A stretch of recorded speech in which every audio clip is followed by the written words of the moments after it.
Maigi muna, tapos bibiglas mo ng konyak. Pag nagbibiglas mo... So, magluluto po ako ng lamb mandi. Ayan. Minarinate ko po muna ito sa salt and pepper, vinegar, lemon juice, paprika, pepper flakes, what else? Cumin, and ayan, meron po siyang garlic, sibuyas, cardamom, cinnamon stick, at i-oven ko po ito for 3 hours. So, nilagyan ko po muna ng parchment na paper and then aluminum on top, different things.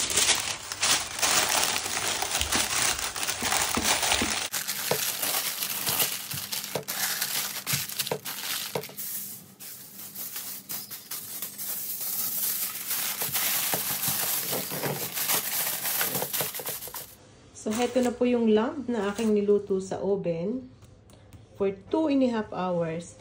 At lulutuin na po natin yung ating rice. So, meron po ako ditong chili, 3 malalaking garlic crush, cardamom, cinnamon, laurel, at saka ito. Palagi ko nakakalimutan yung kanyang name. I use ghee oil. Ghee butter, I mean.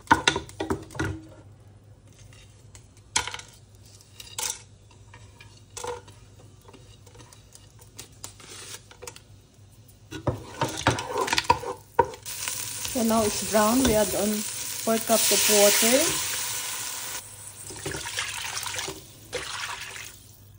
This basmati rice I soak for 30 minutes. Hugasan niyo po munang mabuti bago niyo ibabad ng 30 minutes. Lagay po natin yung chili.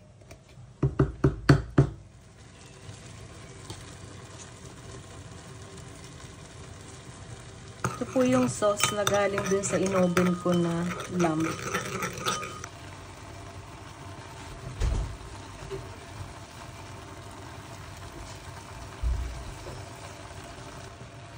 Now,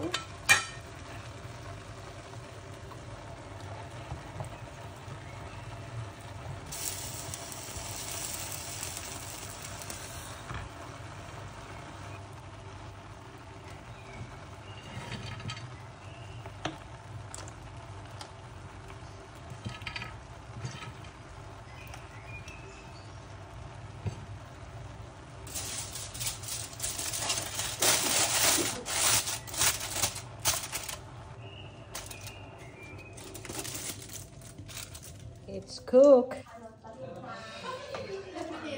Look at our rice.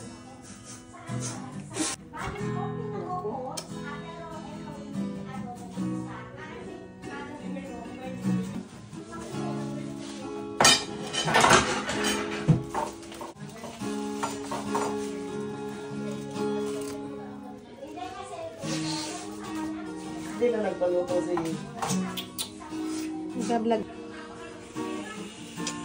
Our mandi is cooked.